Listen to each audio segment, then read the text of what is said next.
Hola, hola, hola, hola, ¿cómo están? Sean todos bienvenidos a Educa Salud con la clase de español con la teacher Celia. Qué honor estar de nuevo con ustedes, traerles nuevas informaciones y orientaciones de cómo realizar las actividades del cuadernillo número 2 de cuarto de secundaria. Ya estamos en la quinta semana.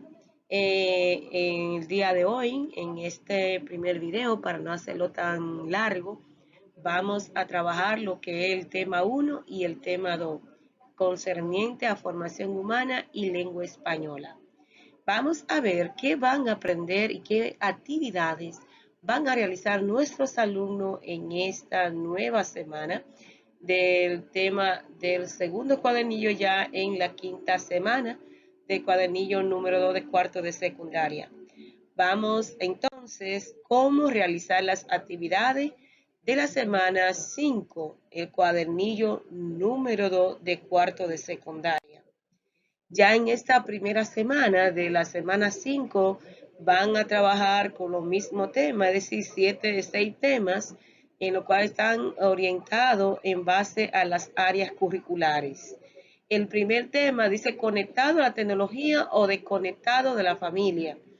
El tema 2, la novela de viaje y aventura, un seguimiento del tema de la aventura porque se le está instruyendo para crear su propia historia de aventura y tienen que ir conociendo paso a paso para luego ya al final culminar con su obra. En el tema 3, la herencia humana y el líquido vital. Tema 4, triángulos, líneas notables y congruencias. El tema 5, por amor al baile. Y el tema 6, hacia el oriente. Aquí están los 6 temas, entonces vamos a conocer cuáles son los 2 temas que vamos a desarrollar en este primer video para no ampliar tanto el video y luego en un segundo video estaré dando los demás temas. Vamos entonces, como le decía, en esta primera semana tiene que ver con el área de formación humana. Aquí le está hablando del uso de la tecnología y de la forma de conectividad que tenía la familia desde que comenzó y la forma de comunicarse y de enviar información antes de surgir la tecnología. Van a leer todas las informaciones que le transmite a partir de este texto que llama la TI en el desarrollo personal y social y todo lo concerniente a este tema de la tecnología y los avances y cuál era el nivel de comunicación o los medios de transmitir información que existían desde la edad de sus padres y abuelos a la actualidad y cómo ha variado, cómo ha cambiado la forma de transmitir esos mensajes y de comunicarse. Van a observar este link que está ahí, dice, te compartimos un corto video de cómo puede ayudarte a conocer sobre tu historia y evolución. Y lo interesante, saber cómo ha avanzado y cómo ha utilizado los abuelos y bisabuelos esos muchos años. Es decir, las diferentes formas. En este video ustedes van a aprender todas las formas que se utilizó para la comunicación y cuáles fueron los primeros teléfonos, cómo fueron surgiendo el nivel de comunicación que se utilizaba, cuál era el medio en que se transportaba la información y a partir de leer y comprender bien el texto, entonces aquí van a hablar sobre la TIC. Abarca sobre la informática, su tecnología asociada a las temáticas, la multimedia, sino también los medios de comunicación. Todo este trascender, todo este discurso que ustedes ven aquí, tienen que darle respuesta. En la otra parte, ustedes son preguntas de reflexión en la cual ustedes tienen que responder. A partir de ahí dice, ¿para qué sirve? Puede servir, entre otros muchos aspectos, para mantenernos en contacto, para aprender, para divertirnos, para comunicarnos, para informarnos en poco tiempo sobre los acontecimientos mundiales, locales y también para dar a conocer nuestras opiniones y saber las opiniones de los demás.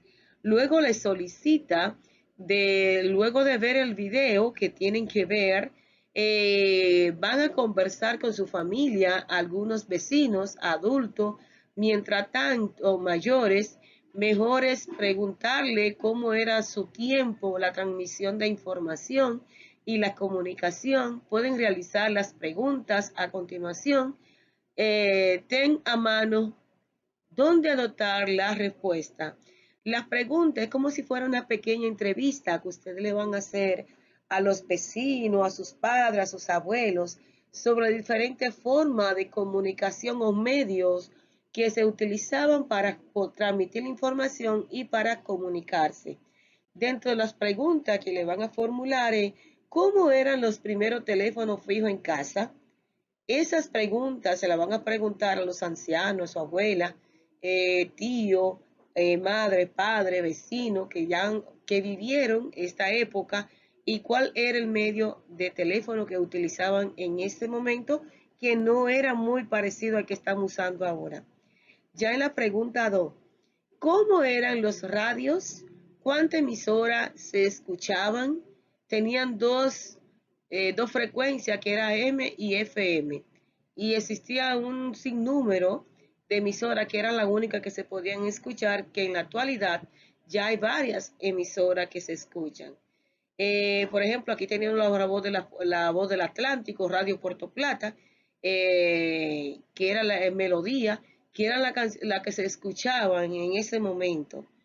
Eh, Luego la pregunta número 3, los televisores, cómo se veían, cuántos canales tenían, los canales que tenían ahora, el canal del 11, el 2, Teleantilla, no existía el 5 en ese momento, pero sí existía antena latina, creo, y eran lo que se estaban, esos canales.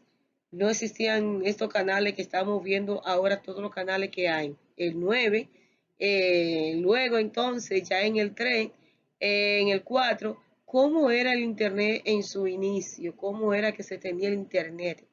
El 5 pide que te comenten de los primeros celulares, cómo se veían, cómo funcionaban. Ya usted sabe, que era como eso que utilizan en la radio para comunicarse los policías, que le llamaban lo que era yunyunero. Eran muy parecidas a los yunyuneros, lo que ustedes ven que hacen el yunyun. Así mismo eran los celulares en esa época. Luego entonces, los primeros celulares que surgieron. Luego en la pregunta 6, ¿cómo hacían para comunicarse con sus familiares lejanos? ¿Cuánto tardaba en llegar una carta o telegrama? Supuestamente se duraba hasta un mes, que a veces si le mandaban un telegrama que un vecino se murió o un familiar, ya lo venían a saber cuando ya el muerto tenía un mes de enterrado. Y a partir de ahí entonces le sugiere que en otras actividades que pueden compartir con su familia, preguntan si algunos tienen unos de estos aparatos antiguos guardados para que lo muestren y se expliquen cómo funcionaban. Antes, intenta utilizarlos y comenta tus impresiones. Luego le solicitan de que cuenten sobre algunas historias o cosas de esta época y que puedan recordar con el uso de la tecnología y la comunicación. Quizás tienen algunas historias que no sean tan graciosas, ya que sucedieron por no estar tan avanzado con la tecnología de la información y la comunicación. Además, también le van a solicitar que comparen cómo se sentía antes de usar esta tecnología antigua, lenta, escasa, costosa, con las emociones y pensamientos de ahora que están muy avanzadas, si le es fácil o no saben manejarla. También que le digan y van a describir dos de esos aparatos tecnológicos antiguos, lo que elijan y dibujan la descripción de ellos, te hacen luego mostrárselo para que te comenten qué tal fue su interpretación de su descripción y puede hacer un dibujo en una hoja en tu celular o con los recursos que tenga a mano. Luego de haber hecho cada una de esas actividades, le dice que escuchen una historia y escriben un cuento, haz un video en un cómic ejemplificando la época de cuando la TIC no estaba tan avanzada. Comparte sus producciones con tu docente y con tu compañero más cercanos y escucha sus comentarios. También guarda todas tus producciones para compilarla en el portafolio artístico personal. Es lo que van a hacer en formación humana. Ya en español, le dice las novelas de viaje y de aventura. Aquí vamos a conocer otra nueva historia. Y aquí estamos introduciendo la llegada de la hora de dar rienda suelta a la imaginación, a trabajar lo que es la manera más cercana a tus compañeros. A partir de esta semana, entramos de lleno en el maravilloso mundo de la escritura creativa mediante la realización de un taller literario. Realizar este tipo de actividades es darle un tipo adecuado a la tecnología, por lo que te invitamos a realizarlas plenamente. Ya hemos aprendido todo lo que es la estructura y componente y elemento que debe de tener una novela de aventura. Hemos leído varias novelas de aventura y entonces vamos entonces ya a ponerle rienda suelta a nuestro pensamiento, a nuestra creatividad, para ir ya creando nuestra historia. Ya aquí le invita que se hace en un taller, pueden crear y reparar y modificar las cosas, hacerlas útiles, renovarlas del mismo modo en que el taller automotriz o de ebanistería se logra esas acciones con un motor en carro, con un trozo de madera en nuestro taller. Trabajaremos con la palabra y la imaginación como materia prima. Es decir, le da una comparación de cómo se trabaja en ebanistería. Entonces, cómo vamos a trabajar nuestra obra literaria, que es paso a paso para poderla escribir. A escribir se sorprende escribiendo. Así que durante las próximas 4 semanas, las actividades estarán orientadas a intercambio de ideas, el trabajo colaborativo y la creación de situaciones adversas y personajes resilientes que, al igual que tú, deben encontrar su voz interior para avanzar. La meta es que te convierta en un coautor de una novela breve de viajes y de aventura. Ya ahí has repasado conceptos relacionados con el género narrativo y algunas características de su género seleccionado. Además, hemos compartido ideas sobre cómo iniciar una novela de viaje, de aventura y dice tus primeros pasos en cuanto a la creación de un personaje que cuenta una historia.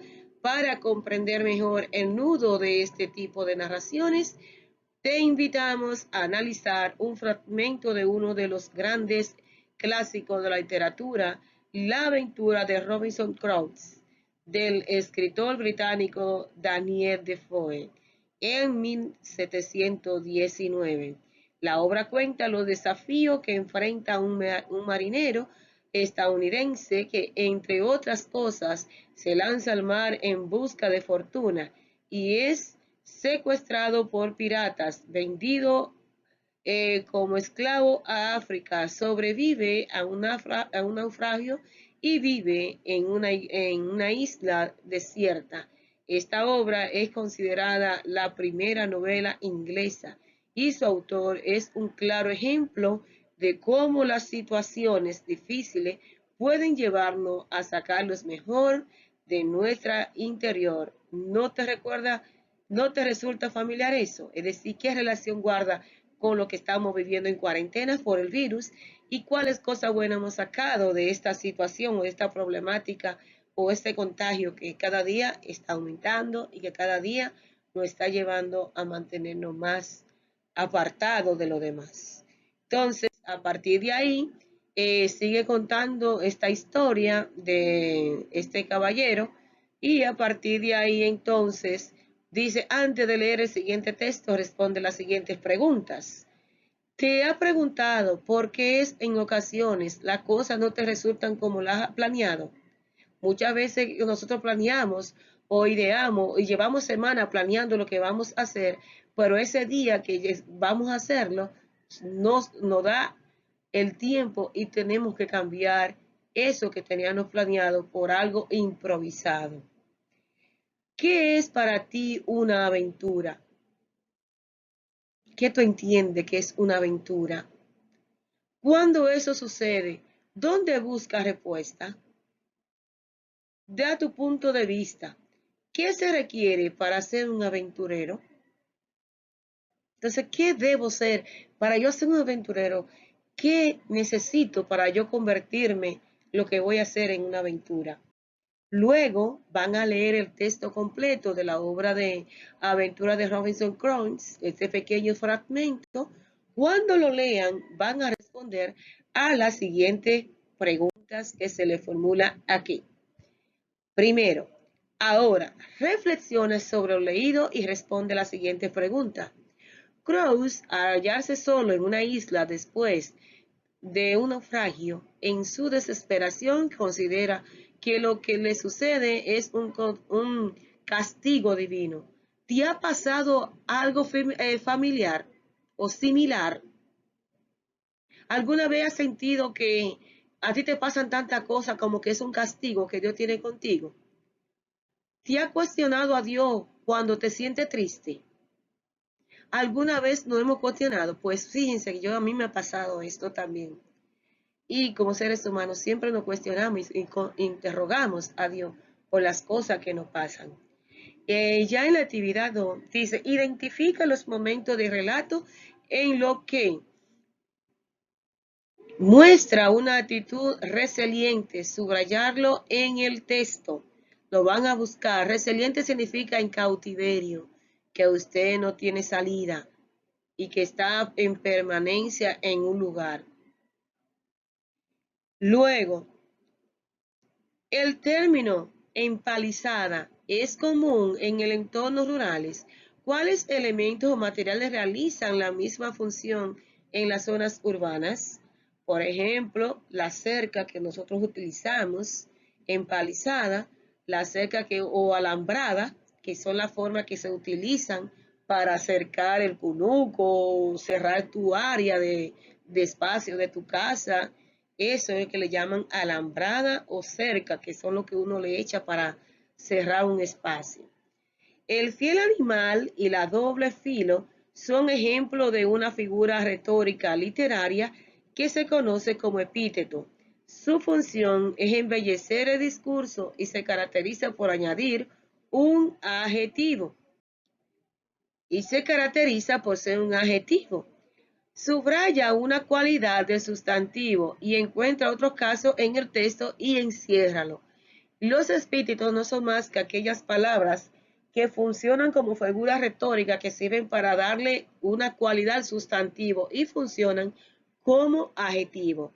Entonces, dentro del texto usted va a subrayar otras palabras que acompañen al sustantivo que indiquen una cualidad. Y entonces eso es un epíteto y usted lo va a escribir y lo va a subrayar ahí. En la pregunta 5, cuando el narrador habla de perro, expresa lo único que no pude lograr de él y que tanto lo hubiera deseado.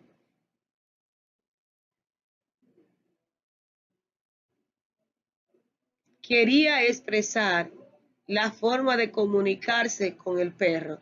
Entonces vamos a ver ahí y va a expresar el significado que él quiere expresar en ese texto. Luego le dice el personaje, recuerda el profesor Onderbrock y su prodigio memoria del viaje del centro de la Tierra. En Moby Dick, el capitán Alak es un monomaniático, es decir, que tiene una fijación que raya la locura sin perder la razón por atrapar a la ballena que le amputó unas piernas y mientras que en la vuelta al mundo en 80 días el señor Phileas Fogg es excéntrico, solitario y un extremo escrupuloso. Asimismo, en El viejo y el mar, Santiago destaca su fuerza, valentía y determinación a pesar de su descripción física de un anciano escuálido, maltratado por los años de trabajo bajo el sol y el salitre, no encaja en ese estereotipo. Es decir, estas características de las obras de aventura que ustedes han leído hasta ahora lo va a llevar a usted a caracterizar su personaje y la historia que quieren contar. Luego entonces le pide el tiempo, que es importante destacar, en este pudiera variar, dependerá de los obstáculos y lugares que afecta al protagonista. Sin embargo, los hechos suelen narrarse en orden cronológico. La acción, aunque suele concluir felizmente, atraviesa por una serie de situaciones lamentables y difíciles que contribuyen a formar el carácter muy reflexivo y heroico de los protagonistas. El narrador puede mostrarse como parte de la historia, testigo o protagonista, o ajeno a ella, omnisciente.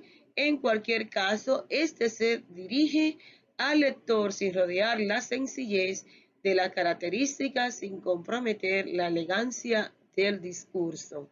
Y esas son las diferentes formas en que podemos expresar y la estructura que tienen este tipo de características de novela de aventura. Luego, a partir de aquí, el fiel animal, cuando le fui contando, por un ejemplo de una figura retórica literaria que se conoce como epíteto, aquí le va a decir que usted le va a identificar. Luego dice, cuando el narrador habla del perro, expresa lo último que no puede lograr de él, que es tanto hubiera deseado que fue aprendiera a hablar. ¿Por qué este desde tan importante para él? ¿Qué usted entendió que es importante? Porque se sentía solo, estaba muy solitario y necesitaba un compañero que hablara para él poder comunicarse con ellos. Así en ese momento también nosotros cuando estamos en un momento de soledad que no tenemos con quién dialogar, nos sentimos así y deseamos encontrar a alguien que nos hable. También está lo que uno de los recursos de Robinson Crusoe emplea para sobreponerse a la adversidad es la escritura de un diario. ¿Por qué lo hace? ¿En qué puede ayudarte llevar un diario? Es decir, porque nos permite redactar y ponernos en contacto con nuestro propio yo, nuestra historia, y porque en un futuro eso puede ser leído por otra persona y puede permanecer para ser adaptado o publicado en un lugar para darlo a conocer a las personas todo lo que vivimos en un determinado lugar. Ya en capítulo 4, es decir, la actividad 4, dice, conozcamos un poco más acerca de la narrativa de un viaje de aventura, que aquí vamos a conocer. Una aventura nos sitúa en tramas llenas de desplazamiento, descubrimiento y desafío que le ocurren de manera sucesiva y cronológicamente a los personajes principales, y en esto es que se conjugan los sujetos común al escritor. Y toda esta parte que ustedes están observando aquí, ya le dice a qué usted va a planear. Dice en el capítulo 5, es hora de planear tu escrito. Antes de emprender tu proyecto como escritor, indiquemos juntos para después darle respuesta a todas las preguntas. ¿Qué haría? ¿Qué harás? Escribir una novela breve de viaje y aventura con la colaboración de tu compañero de curso. La historia debe plantearse retos y adversidades en lo que su protagonista sea capaz de mostrar su resiliencia saliendo airoso de los problemas que enfrentan. Los personajes indagan en cultura antigua como la egipcia, china, taína, griega, romana, para resolver acertijos que le permitan reconocer sus orígenes, realidades, y esta novela breve contará con una extensión aproximada de 10 páginas. Y si usted cree que la puede hacer de 12, de 15, amén, para usted desarrollar su idea. Pero también le solicito que si usted cree que no puede contactar a sus compañeros para poder trabajarla, puede trabajarla individual. De esa manera usted va a crear su propia historia y avanzar más su trabajo. ¿Para qué la escribirá? ¿A quién usted le va a escribir esa historia? ¿Cuál es su propósito, su fin al escribir esa narrativa? La meta es compartir el resultado en una feria virtual o portafolio en arte. En el proceso, llevar tu imaginación al límite de complemente que no haya considerado antes. Y luego aquí, ¿cómo lo hará? Forma un equipo de 4 o 5 compañeros y comenten su profesor. Definan los elementos y la estructura del texto, por el capítulo, por hecho, creación de personajes. tiempo, acción, descripción y de ambiente. Deleguen funciones en el proceso de escritura. Tomen en cuenta las fortalezas de cada uno en cuanto a la redacción y la disposición de sus recursos con lo que cuenta. Tomarán en cuenta la estructura narrativa, inicio, nudo y desenlace. Envíen fotografía del texto manuscrito, mensajes si cuentan con una conexión al Internet, podrían usar un procesador de texto y compartirlo en línea, como es Google Doc, también Word, que le sirve como un documento para usted redactar diferente texto. Luego aquí le invita a que usted socialice con sus compañeros, determinen el sexo de, perdón, esa parte. Al mismo tiempo, aquí le dicen una computadora o teléfono o tableta de Android, abre un documento en la aplicación de documentos de Google. Si necesita una cuenta de correo electrónico en Gmail, solo requiere la apertura de un archivo para el trabajo en equipo. Escribe el correo electrónico de cada compañero en la pestaña compartir y pulsa enviar para que todos puedan redactar en el documento. Toca y editar. Pulsa 2 veces en la palabra para seleccionarla. Mueve los marcadores azules para seleccionar más texto. Empieza a editar el texto para deshacer y rehacer una acción. Haz clic en el deshacer y rehacer, que eso le va a permitir corregir los errores y volverlo a restablecer. ¿Por qué le solicita el documento de Google Docs? Porque ahí pueden todos transcribir sin ningún problema. Mientras que si lo hacen en un documento de Word, nadie puede escribir nada más que tú. Entonces es bueno que lo hagan en Google Docs para poder entonces escribirlo y cada quien aportar a las ideas. Espero que este video lo haya servido y hayan aprendido a cómo elaborar estos 2 temas de la quinta semana de primero y segundo tema, la novela y la tecnología en formación humana. Chao, chao, hasta un